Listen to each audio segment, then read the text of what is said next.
ఈనాడు కొంతమంది కాంగ్రెస్ నాయకులు మాట్లాడుతూ ఉన్నారు తెలంగాణ రాష్ట్రాన్ని ఇచ్చింది మేము మీకని, కానీ అన్యాయంగా ఆంధ్రలో కలిపింది మీరని ఎందుకు ఒప్పుకోవట్లేదు?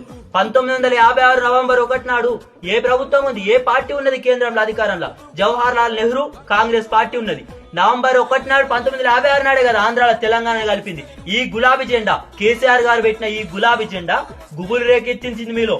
జయశంకర్ సార్ గారు ఎంతో స్ట్రాటజిక్స్ ఉపయోగించిండు. కేసీఆర్ గారు ఎన్నో పదవులు త్యాగం చేసిండు. లక్ష్మణ్ బాపూజీ గారు ఎన్నో పదవులు త్యాగం చేసిండు.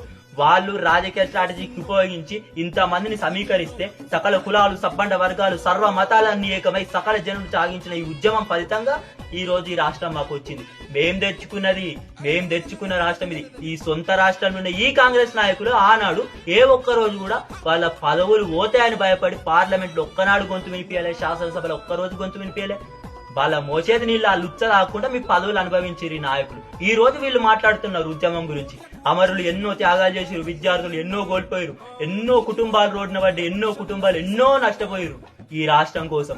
ఈ గులాబీ జెండాను ఎత్తుకొని ఈ గులాబీ జెండాతో ఎంతో మంది గుండెల్లో రైలు రేకెత్తించడం తెలుసుకోండి, అర్థం చేసుకోండి. మీ